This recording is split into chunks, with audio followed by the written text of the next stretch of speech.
Good morning, everyone, to the Express Meditation. Hope you're doing well.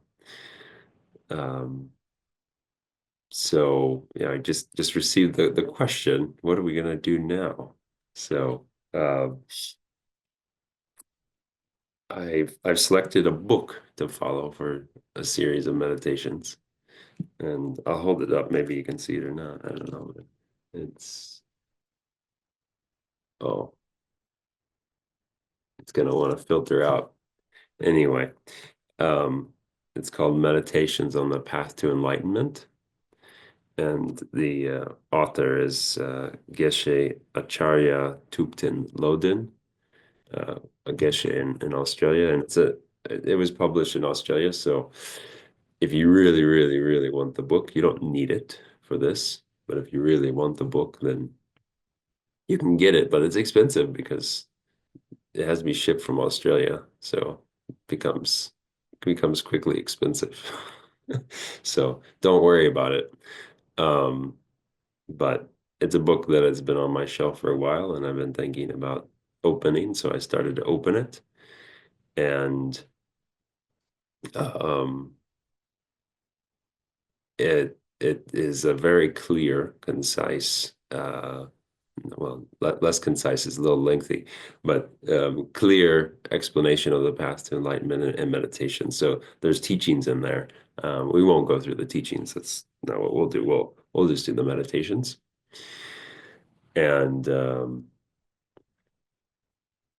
with the Lam Rim, the key is repetition, is what the teachers say, right? So, we've heard Guru devotion, we've heard bodhicitta a million times, but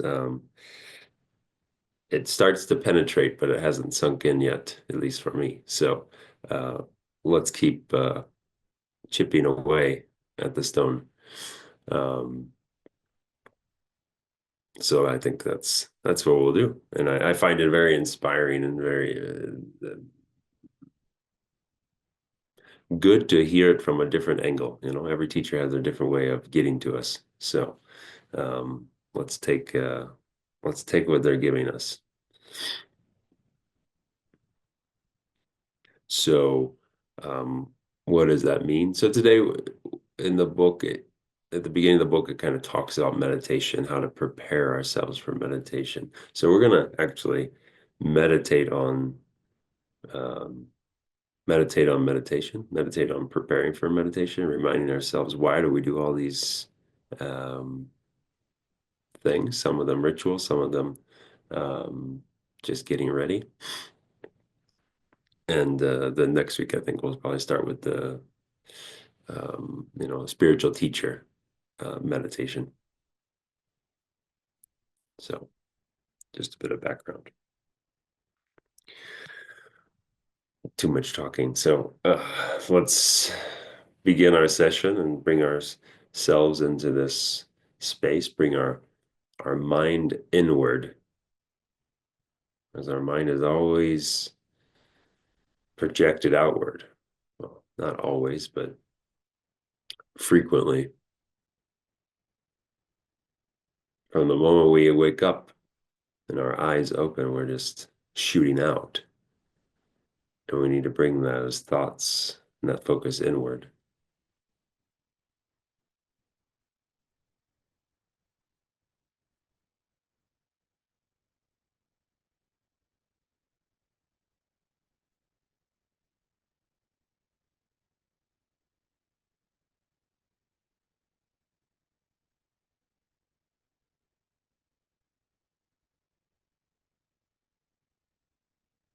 So whatever we're doing before, we just drop it. It will wait for us.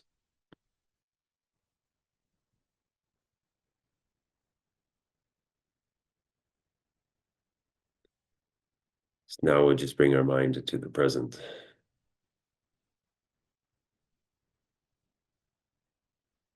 observing this body sitting here,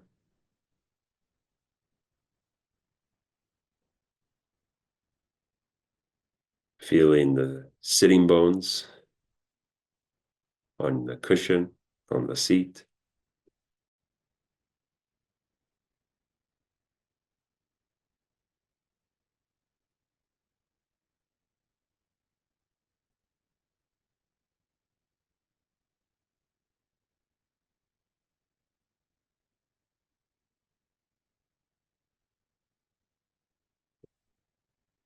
and then becoming aware of our breath.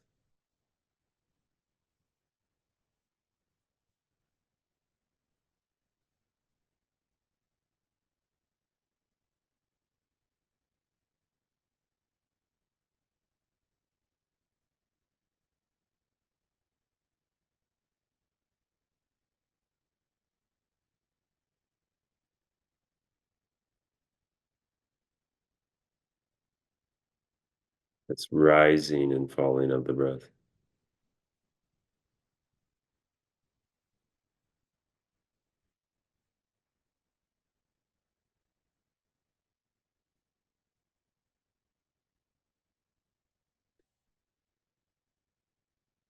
We could watch and observe the breath for a long time and observe all of its cycles, all of its nuances. It's not boring. It's not too simple, but it's a cycle. Inhale, pause, transition, exhale.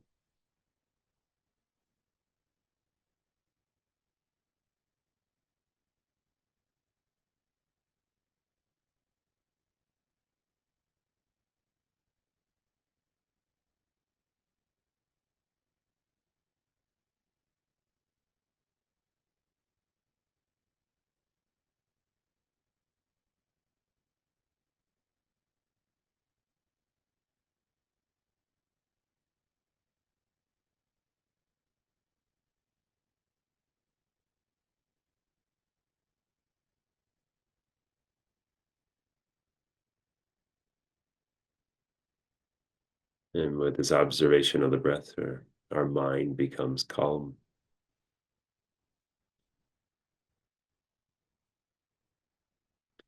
We become present.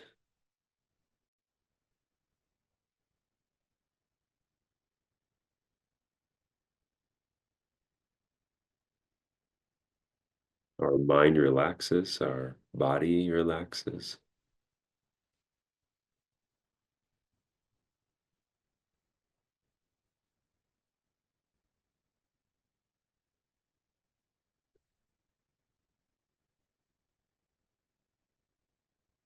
And we develop our motivation. Why am I meditating?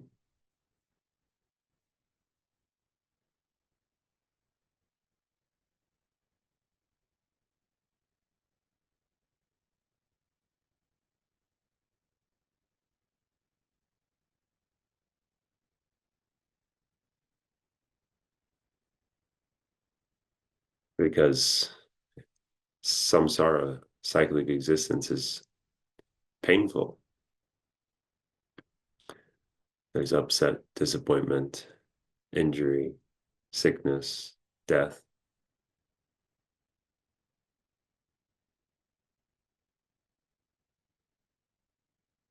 rebirth, and it all starts again.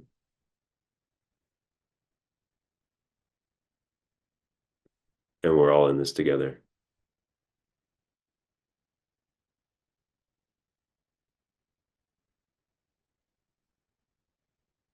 No one is excluded.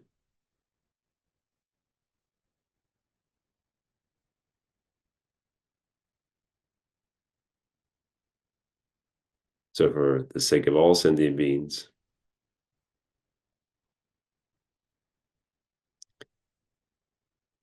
I, myself alone, strive to achieve enlightenment for myself and all sentient beings.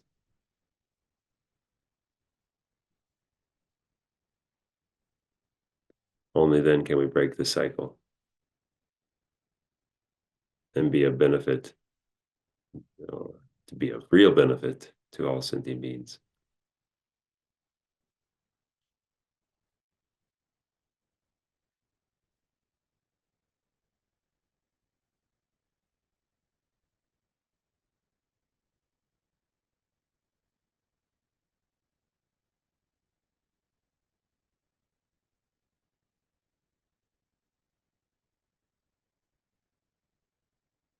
So with this motivation, we meditate.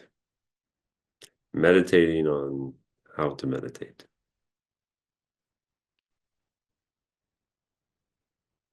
So meditation is a practice, and within the meditation session, it's structured. There's a beginning, there's a middle, and there's an end.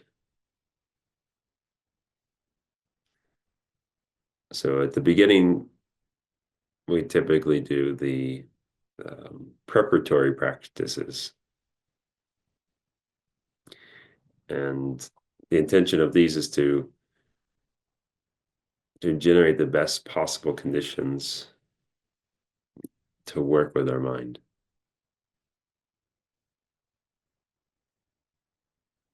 So that when we're meditating and engaging with the mind, uh, we're in the best state.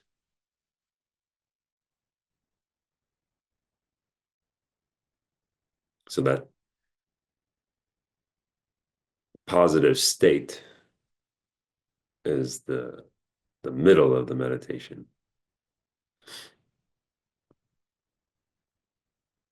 And then the end of the meditation, we have a dedication. And the dedication ensures that the meditation serves the ultimate purpose of gaining enlightenment for the benefit of all sentient beings. So the meditation's broken into these three elements. So what are these preparatory practices? So the preparatory practices, we have cleaning the room and arranging the altar or the shrine. We make offerings. We develop our posture and our attitude. And visualize the merit field.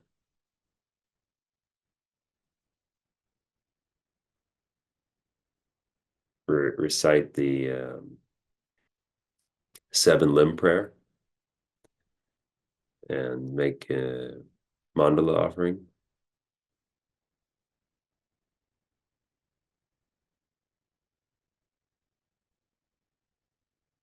And then there's requesting blessings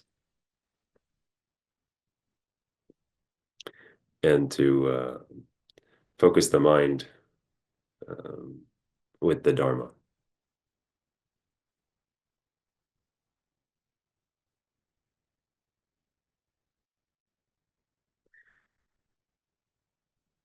So the cleaning the room and arranging the altar.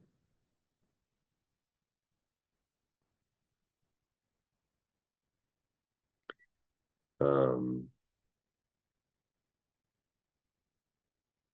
Geshe-la's given extensive teachings on all of these, so we just briefly remind ourselves. So the cleaning the room and arranging the altar. There's also the cleaning the body, washing the face, cleaning the hands, um, sweeping the room,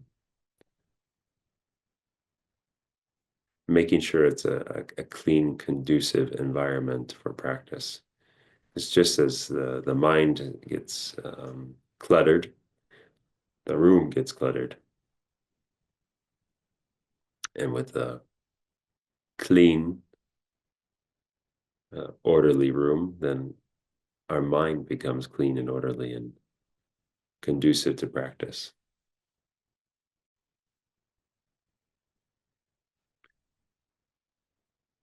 And then we focus our attention on the altar or the shrine, making sure that um, it's providing material focus for our practice, which helps accumulate merit and purify.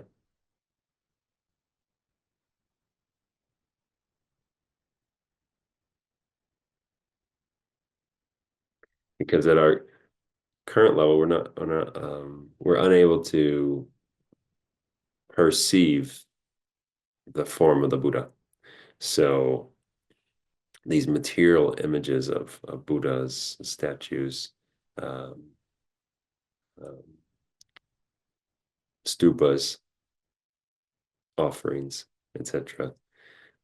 They become symbolic. They become a reminder, an example for the practice, an example for the visualization. So they're there as cues. So we get stuck in the meditation. We just look up at the altar and receive the visual reminder.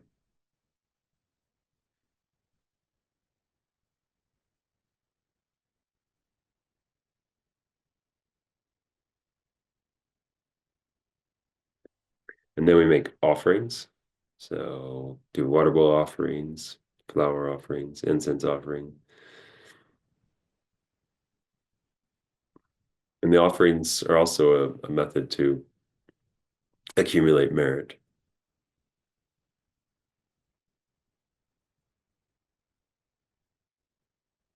And it may appear like it's pointless, it's a waste to offer food or water, jewels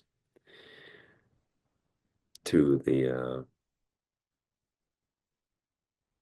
on the altar. But the offering becomes an excellent form of a mental training, only if it's done with the correct attitude.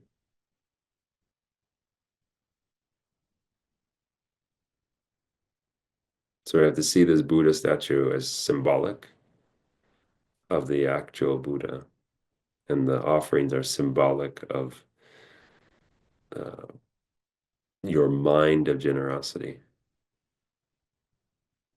your mind of devotion.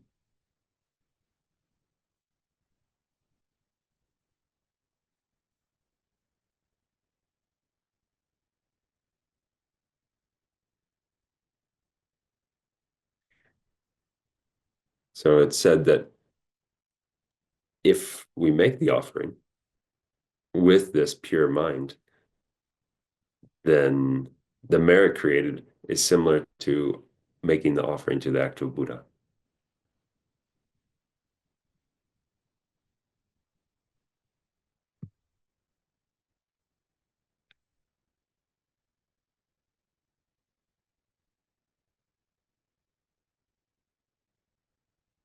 So then after we've made the offerings, then we're sitting or in our meditation position, and we make sure the posture is conducive, the posture of the body, but also the posture of the mind. So you want a comfortable chair, a comfortable cushion, a comfortable seat.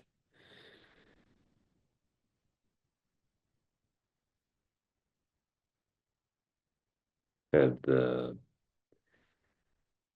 hands resting in front of the body, which is best to have the hands together, in this mudra of concentration. So the right hand is on top of the left, and then the tips of the thumbs are touching, and then this is resting in your lap.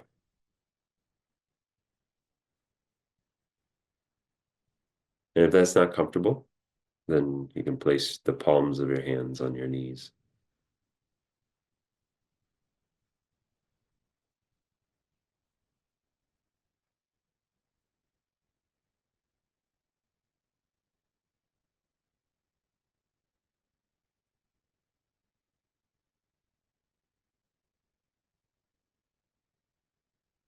But if you can have the hands together, that's most advised. And these thumbs, when they're touching, they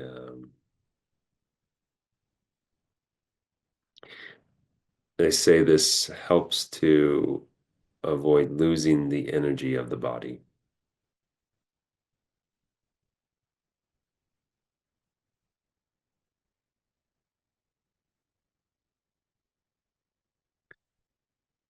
And then our back is straight, as straight as possible. And this is so that the subtle energy channels that are running parallel to the spinal cord, they're straight. They're as straight as can be. It makes it easier to concentrate. Lets the releases the tension and allows the winds to flow.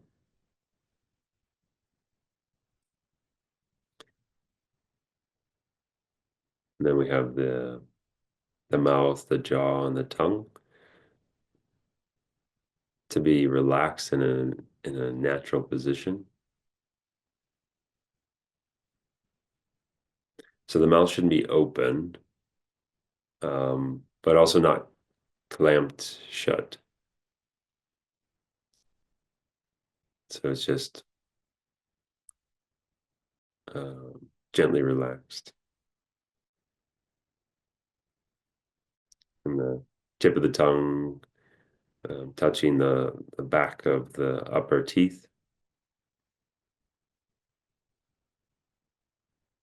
And this is mostly a practical thing. It helps control the buildup of saliva so we don't have to swallow as much. And then the head is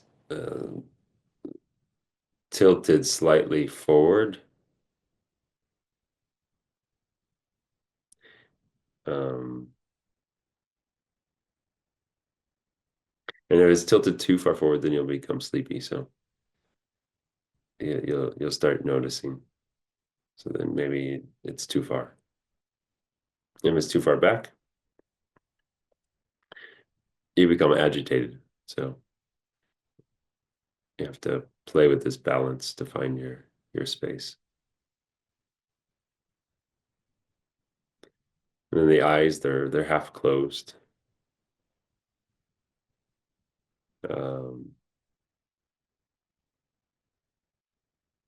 or they could be closed as well. Depends. But they can be half closed and then with a subtle gaze. Um, in a downward manner, kind of across the bridge of your nose.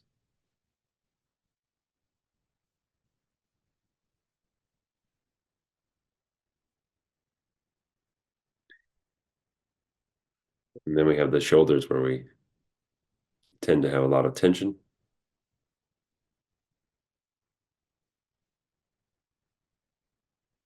So they're held in place, but relaxed, and that helps also the arms to relax.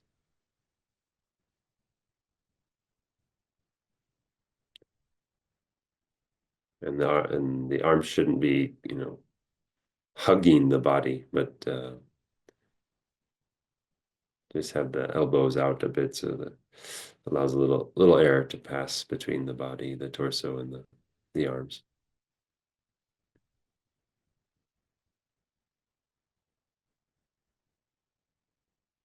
So that's the posture.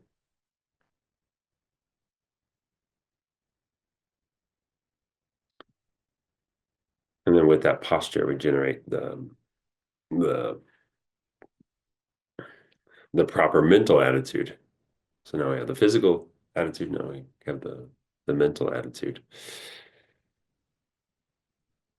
So we have to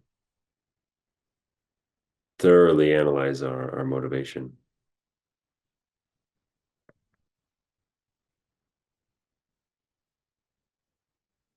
understanding the reason for the meditation, why we're meditating, our fundamental motivation for the practice.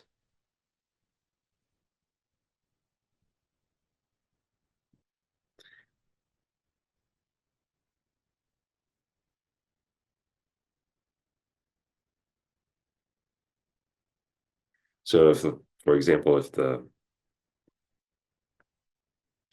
the motivation is the wish to increase wealth, fame, popularity, power, and just these things alone, then at the very best, they'll bring temporary benefit to this and the future lives. But this motivation, um,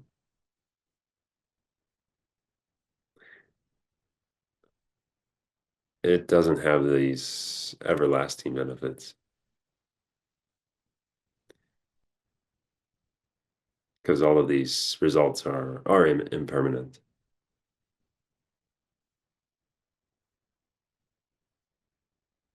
So having a greater motivation, having the motivation to or the wish to permanently and completely eliminate suffering and all the sources of suffering for your own benefit. This is the aspiration to achieve liberation.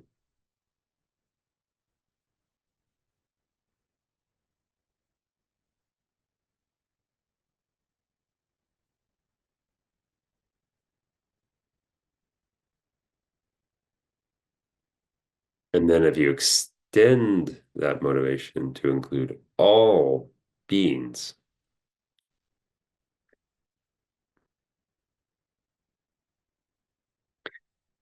that's bodhicitta. And that's the compassion, the wish uh, to be of the utmost benefit to all living beings.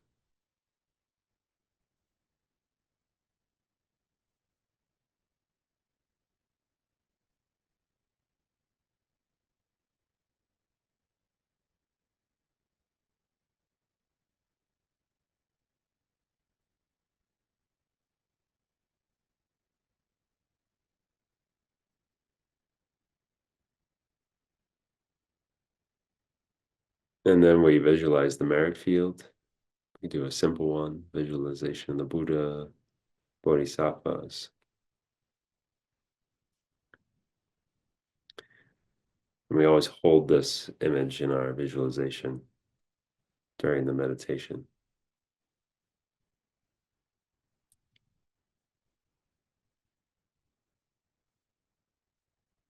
And we recite the seven limb prayer, or if you memorize it, then you just bring it to mind. You do prostrations, you make offerings, confession, rejoicing, requesting, beseeching the Buddhas, the Bodhisattvas, and then make a dedication and a mandala offering.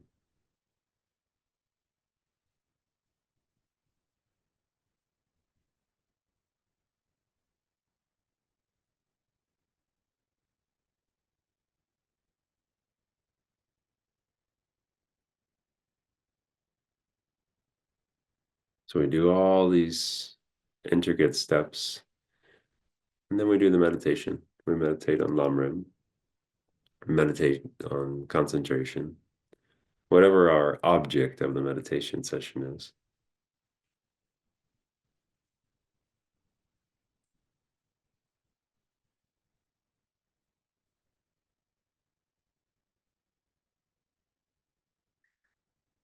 And then when we conclude the meditation, we make our dedications that all the merit created during the meditation, that it's not lost, that it's uh, becomes a benefit, and uh, the goal or the wishes of the meditation, they become uh, they they manifest.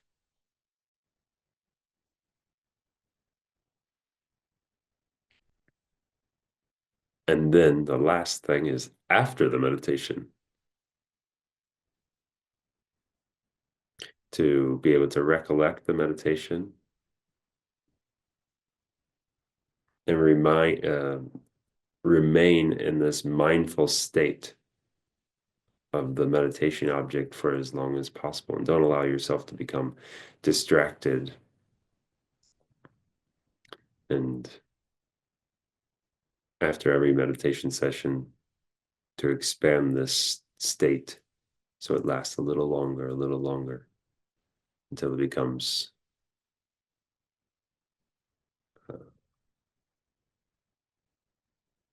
part of the whole day.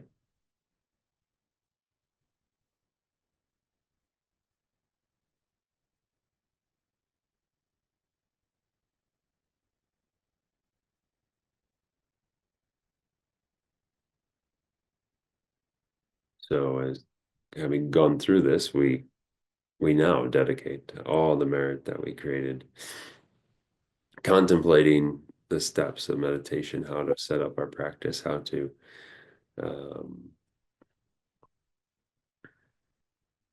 prepare our minds best so that when we are in our meditation and uh, have our object,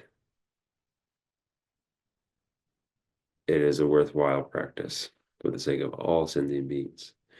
May they not suffer, may they live long lives, especially our teachers, and may all of our wishes become a reality as quickly as possible to free all sentient beings from samsara.